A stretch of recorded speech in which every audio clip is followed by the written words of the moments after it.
Hello दोस्तों, हिंदी युग bye Virendra Singh में आपका एक बार फिर से स्वागत है। आज का जो हमारा विषय रहेगा चर्चा का, वो जो कल हमारा यूजीसी नेट का एग्ज़ाम का रिज़ल्ट आया है उसके बारे में रहेगा। मैं वीडियो इसलिए भी बना पा रहा था क्योंकि मेरे एग्ज़ाम थे और मेरे जो एग्ज़ाम थे, जैसे एक एस्टेट का था, हमारे यहाँ पे एस्टेट होता है हरियाणा के अंदर, तो वो था, तो वो भी क्लियर हुआ मेरा इस बार। उसके बाद हमारा डीएसएसबी का हुआ था सितंबर में, उसमें भी मैं सिलेक्ट हो चुका हूँ। ठीक है। और उसके बाद हमने दिया था दिसंबर के अंदर यूजीसी नेट का, ये मेरा एडमिट कार्ड है। और मैंने दूसरी बार जो है 99.33 उससे परसेंटाइल से जेआरएफ नेट किया है। ठीक है। और आप सब ने जो हिंदी से हैं बच्चे हैं, वो उन्होंने मेरी वीडियो देखी होगी। मैं ज़्यादा नहीं डालता, ना ही किसी का टाइम वेस्ट करता हूँ। जो बात बच्चे के लिए इम्पोर्टेंट होती है सिर्फ वही बात करता हूँ। ना मैं सब्सक्राइब के लिए बोलता हूँ, ना ही लाइक के लिए बोलता हूँ। वीडियो शुरू करूँगा, ख़त्म करूँगा, दैट्स इट। छोटी वीडियो बनाऊँगा और पूरी डिटेल उसमें दूंगा आपको। ये रहता है मेरी वीडियो में। आप हिंदी साहित्य की वीडियो देख लेना, ज़्यादा नहीं डालिए, पर जितनी डालिए मेरा यही रहता है कि मैं कम ही समय में बच्चे को ज़्यादा देने की कोशिश करता हूँ। क्योंकि देखिए, अब आपने कई यूट्यूब्स पे देखे होंगे, बहुत अच्छे भी करवाते हैं, ऐसी बात नहीं है, पर आप अगर जिन बच्चों को नहीं हुआ, सबसे पहली बात भी हिंदी साहित्य के अंदर यूजीसी नेट क्रैक करने के लिए हमें क्या करना चाहिए, सबसे पहले हमें ये हम हमारा जो चर्चा का विषय आज यही रहेगा। अब देखिए देखिए क्या है कि सबसे पहले बच्चों को एक डाउट ये रहता है कि कौन सी बुक पढ़ें भी हमारा हो। देखिए, बुक कौन सी अच्छी और कौन सी बुरी है, देखो बुक सभी अच्छी होती है। ठीक है। हर बच्चे का अपना स्तर होता है तैयारी करने का, समझने का और याद करने का। अब आपने ये देखनी है कि देखिए, हर क्षेत्र में, जैसे राजस्थान, हरियाणा या फिर एमपी, यूपी, कहीं भी है, अलग अलग पब्लिशर की बुक आती हैं। ये जरूरी नहीं जो सेंटर लेवल पे जो एग्ज़ाम बुक्स आती हैं, जैसे हमारी ये लगा लो प्रतियोगिता साहित्य होगी, उपकार होगी, ऐसा कुछ ज़रूरी नहीं है कि वो ही आपके लिए बेस्ट हो। बेस्ट तो वो किताबें हैं, बट ज़रूरी नहीं। आपको अगर वो समझ नहीं आ रही और आपको आपके स्टेट की कोई किताब है, उसमें से आपको हिंदी साहित्य अच्छी तरह समझ आ रहा है, तो आप उसमें से कीजिए। ऐसा कुछ नहीं है कि भाई अब मैं अगर आपको कोई किताब का नाम बता दूँ, आप उसमें से कभी भी एक किताब पढ़ के तो होता ही नहीं है। सबसे पहली बात, जो बच्चे तैयारी करने जा रहे हैं, कुछ बच्चे एमए के हैं, कुछ बच्चे जैसे अभी एमए कंप्लीट करके हैं, उनको थोड़ा, क्योंकि मेरे पास भी काफ़ी मैसेज आया कि सर हमें भी बताइए भी किस तरह से तैयारी करें, कोई हेल्प नहीं करता, सिर्फ कहते हैं। पर आप ये देखिए, हेल्प तो आपको खुद ही करनी है। साहित्य मैंने कहीं कोचिंग नहीं ली, और आपको बता, मैंने कोर्स पॉइंटर से एमए की है, और कोर्स पॉइंटर से एमए की हुई, तो ना बच्चों को, ना तो क्लास होती है इतनी, और ना कोई टीचर होता है कोई बताता है। हमने खुद ही मटेरियल इकट्ठा किया था। और सबसे पहले मेरा जो जेआरएफ था 2018 में हुआ था, जब सीबीएसई करवाता था। और उस वक्त तो ना तो यूट्यूब इतना चलता था, क्योंकि नेट इतना फ्री तो होता नहीं था, सिर्फ 1 GB मिलता था महीने के लिए। तो आप खुद सोचिए उस वक्त कि जिन बच्चों ने नेट जेआरएफ किया होगा, और जो आज के बच्चे, आज तो भरमार पड़ी है यूट्यूब पे कि आप मटेरियल को जोड़ते हैं। बुक्स का जो लेवल है वो लेवल भी अप हो चुका है। आप पिछली बुक्स उठाना, उनमें कहीं भी आपको सन इतने मिलते ही नहीं थे कि भी सीक्वेंस में जो आजकल आते हैं ना, सीक्वेंस में लगाने, वो किसी को मिलते ही नहीं थे, हमें खुद ढूंढने पड़ते थे।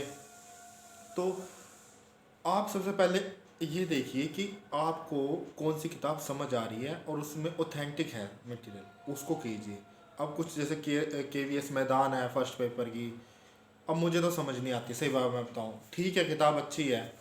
अब जो किताब आपको समझ आए उसमें से लूसेंट, क्या नाम, अरिहंत की किताब में जो है, जो नया एडिशन है, सही है, उसकी लैंग्वेज आसान है, बल्कि बच्चा जब उसको फर्स्ट टाइम, अगर फर्स्ट टाइम है ना, तो उस बच्चा उस जो लैंग्वेज है उसको समझ लेता है। दृष्टि पब्लिकेशन की फर्स्ट है, वो भी अच्छी है। और केवीएस मैदान तो है ही, क्योंकि सभी उसी को प्रेफर करते हैं। पर आपको फर्स्ट पेपर जो समझ आए वो करें। दूसरे बच्चों की सबसे बड़ी समस्या क्या रहती है, वो उस चीज़ के पे भागते हैं जो चीज़ उनको नहीं आती। हमें मैथ नहीं आता, हमें रीजनिंग नहीं आती, हमें किसी नहीं आती। देखो मैं आपको साफ बात बताता हूँ, आप चाहे जनरल की हो, एससी की हो, एसटी की हो, ओबीसी की हो, अगर आपने 20+ क्वेश्चन फर्स्ट पेपर में पास आउट कर लिए और अपने सब्जेक्ट में प्लस 70+ कर लिए, तो आपका ये है कि बिन जर्नल में तो 99% नेट हो जाता है, ठीक है। और जहाँ ज़्यादा क्या होगा, 70 में से 75 कर लो आप अपने मतलब कहने का मतलब है कि आप अपना सब्जेक्ट जितना ज़्यादा मजबूत करोगे, उसमें जितना ज़्यादा स्कोर करोगे, वो आपको हर जगह काम आएगा। मान लो आपके स्टेट में कोई एग्ज़ाम होता है टीचिंग का, आपके सब्जेक्ट, और उसमें सिर्फ आपका सब्जेक्ट ही आता है, तो वहाँ आपके लिए सेफ़ है। और आपके अगर 20+ क्वेश्चन फर्स्ट पेपर में लगभग 25 क्वेश्चन हो जाएं और आपके 70 क्वेश्चन उसमें सही हो जाए, तो जनरल में आपका नेट है। और मान लो एग्ज़ाम कुछ ऐसा आ गया, एग्ज़ाम कैंडिडेट इतने बच्चों ने दिया, तो आपका जेआरएफ भी हो सकता है। और इतने नंबरों में जो अदर कैटेगरी है, ईडब्ल्यूएस हो गया, ओबीसी हो गया, उनका जेआरएफ भी हो सकता है। नहीं होगा तो एक जैसे ओबीसी की फेलोशिप आती है, पैसे उतने ही मिलते हैं जितने जेआरएफ के यूजीसी देती है, ओबीसी की आती है, एसटी की आती है, एससी की आती है। तो आप उसमें क्वालिफाई, आपका नाम आ सकता है अगर आपने 70+ आपका सब्जेक्ट में और 20+ उसमें, ठीक है। और किताब की बात आपको अगर मैं बताऊं, देखो दृष्टि पब्लिकेशन की किताब, देखो सब यही बताते हैं, वही बेस्ट है। मैंने तो इस बार वही पढ़ी थी, इतनी अच्छी, क्योंकि पहले एग्ज़ाम हुआ है, पर मैं पीएचडी कर रहा हूँ, तो मुझे इस वक्त जो मेरा फर्स्ट जेआरएफ था वो एक्सपायर हो गया था, एडमिशन नहीं हो पाया था पीएचडी का। तो इस बार था कि भी चलो इस बार निकाल लें। तो आपने सबसे बड़ी बात ये है कि अगर आप तैयारी कर रहे हो, तो आपने एक ही किताब को कम से कम 3-4 बार पढ़ो। और एग्ज़ाम से पहले आपने क्या करना है, एग्ज़ाम से पहले आपने 15 दिन पहले तो कम से कम प्रीवियस पेपर शुरू कर दो, और जो आपने पढ़ा है ना उसकी रिवीजन करो, कुछ एक्स्ट्रा ना करो। दूसरा, यूट्यूब पे अपना टाइम ख़राब ना करो। जिस यूट्यूब पे आपको कम समय में ज़्यादा मटेरियल मिलता है, उसी को फॉलो करो, हर किसी को फॉलो ना करो। मैं तो कह रहा हूँ, मेरा भी अगर आपको चैनल पे नहीं लगता ना, तो ना करो, कोई दिक्कत नहीं है। तो क्योंकि देखो, मैं अगर मुझे वीडियो बनाने का इतना होता तो मैं बनाता। मेरी 1.5-2 साल हो गया चैनल को, मैं इतना ज़्यादा बनाता ही नहीं हूँ। जब मुझे पास टाइम होता है तब ही मैं बनाता हूँ, और सही बनाता हूँ।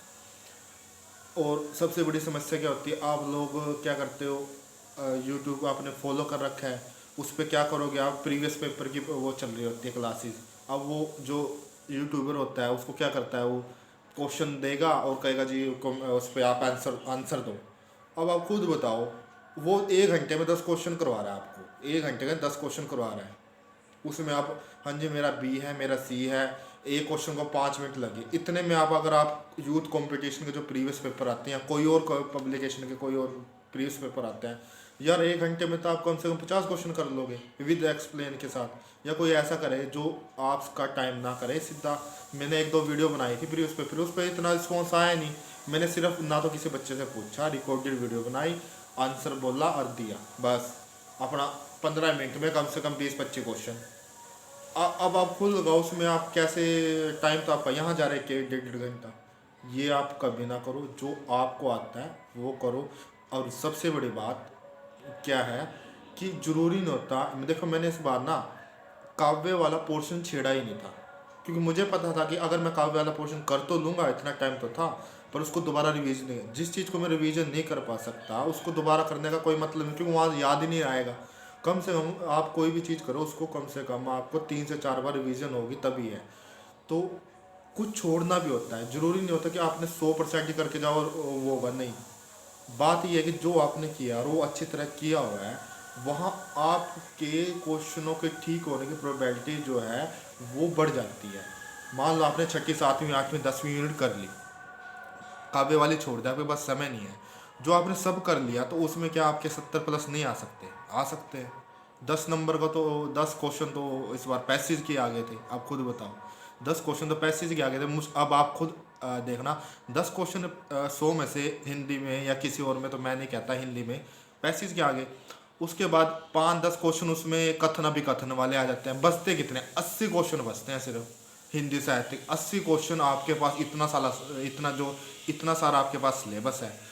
तो आपने क्या करना है, सिर्फ जो आपको आता है सबसे पहले, और ज़रूरी नहीं है अगर आपको उपन्यास है, आपको दृष्टि में से नहीं समझ आ रहे तो आप उपकार में से कर लो, या आप साहित्य दर्पण में से कर लो, या आपके पास जो लोकल पब्लिकेशन है राजस्थान हरियाणा जो भी क्या है आपके पास, उसमें से कर लो, यूट्यूब से कर लो, जिससे आपको जो पोर्शन अच्छा लगता है ना, और उसको अच्छी तरह आप नोट करो और उसको याद करो।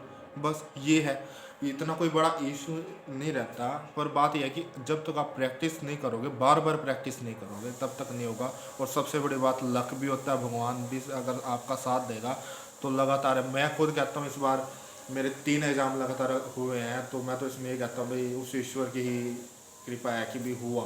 सही बात बताऊँ, तैयारी तो अपनी जगह है, वो तो उसके बिना तो कोई भी कुछ नहीं कर सकता। पर बात यह है कि भाई उसकी आप कम से कम भाई भगवान के लिए वो रहो कि भाई आपका भी होगा। तो मिलते हैं अगली वीडियो में। और अगर आप बुक चाहते हो कि भाई मैं बुक भी कहूँ, देखिए एक जैसे अगर आपको बिल्कुल ही टाइम है तो जैसे ये मेरे पास तो पुरानी है, ये है हिंदी साहित्य का गद्य इतिहास रामचंद्र तिवारी की। इसके अंदर जो गद्य वाला पोर्शन है आपका सारा हो जाता है। कुछ लोग उसके कुछ लोगों के पास शायद वो भी है, राजस्थान का है विवेक शंकर, शायद वो भी है। तो मैंने तो ये प्रेफर करी थी, ये मैंने 2018 में पढ़ी थी, इस बार नहीं पढ़ी थी, पर पीछे ही पढ़ी हुई थी। उसके अलावा अगर देखा जाए तो आप लुशा जो दृष्टि वाली में रामचंद्र शुक्ल का इतिहास आ ही जाता है। और काव्य शास्त्र में भी हम उपकार में भी अच्छा दिया हुआ काव्य शास्त्र, इतने क्वेश्चन आते नहीं है काव्य शास्त्र के ज़्यादातर तो। उसके अलावा कौन सी किताब हो सकती है आपके लिए, एक मिश्रा पब्लिकेशन की किताब है मनोज मिश्रा के नाम से, उसमें भी अच्छा दिया हुआ है, राजस्थान पब्लिकेशन से है। उसमें भी मतलब आपको समझने में आसानी होती है और अच्छा मिलता है मटेरियल। बस यही है कि एक तो आपने दृष्टि पब्लिकेशन को फॉलो करो, गद्य साहित्य का इतिहास होगा, और आचार्य रामचंद्र शुक्ल का, आचार्य गणपति चंद्रगुप्त का एक वैज्ञानिक इतिहास आता है, आप उसको भी फॉलो कर सकते हो। आप अगर के पास टाइम है ना तो उनको पढ़ो। अगर आप जैसे नागेंद्र का, रामचंद्र शुक्ल का, और क्या नाम इसका, गणपति चंद्रगुप्त का, और साथ में हिंदी साहित्य का दूसरा इतिहास, हिंदी साहित्य की संवेदना राम स्वरूप चतुर्वेदी का है, ये जो इतने भी हैं अगर आप पढ़ सकते हो तो बेस्ट है।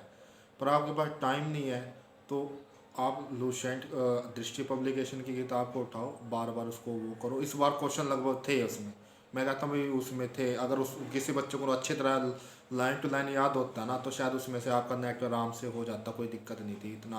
आप तो अगर नहीं, उसके अलावा आप किताब की बात करें, जितने भी इतिहास आए हैं, जैसे दूसरा इतिहास हो गया मैंने आपको बताया, आधुनिक इतिहास हो गया बच्चन सिंह का, अगर आप ये पढ़ ले तो सबसे बेस्ट है। गाइड में तो आपके लिए, अगर गाइड आपने प्रेफर करनी है तो दृष्टि की, और साहित्य दर्पण भी कर सकते हो, प्रतोक्त साहित्य, और उपकार, उपकार की जो ओंकार नाथ की, एक उपकार की ओंकार नाथ की आती है उसको करो, उसमें काफ़ी अच्छा है कि वो है। और सरस्वती पांडे के सभी बताते हैं, वो तो बेस्ट है ही है, वो उसका तो कोई तोड़ है ही नहीं। तो मिलते हैं अगली वीडियो में। अगर आपको कुछ और पूछना है, आपको लगता है कि मैं वीडियो बनाऊं किसी और सब्जेक्ट के लिए, क्योंकि मैं कॉमर्स से, मैं कॉमर्स के बारे में भी थोड़ा आपको बता सकता हूँ, या फिर आप चाहते हो कि हिंदी साहित्य की मैं तैयारी कराऊँ, देखो ज़्यादा तो मैं टाइम दे नहीं सकता क्योंकि मेरे पास टाइम की थोड़ा शॉर्टेज रहती है, क्योंकि अभी खुद हम तैयारी में हैं, एग्ज़ाम तो हैं, पर जब तक जॉब ना मिले, क्योंकि जॉब मिलना बहुत बड़ी बात होती है आज के टाइम में। एग्ज़ाम तो मैंने 2018 में भी कर लिया, 2015 से एग्ज़ाम हो रहे हैं, पर मेन तो जॉब की होती है। वैसे अब JRF दोबारा कंटिन्यू हो जाएगा, PhD में कर ही रहा हूँ, और PhD से रिसर्च से रिलेटेड कोई भी आपकी क्वेरी हो तो आप मैसेज कर सकते हो। मिलते हैं अगली वीडियो में, धन्यवाद।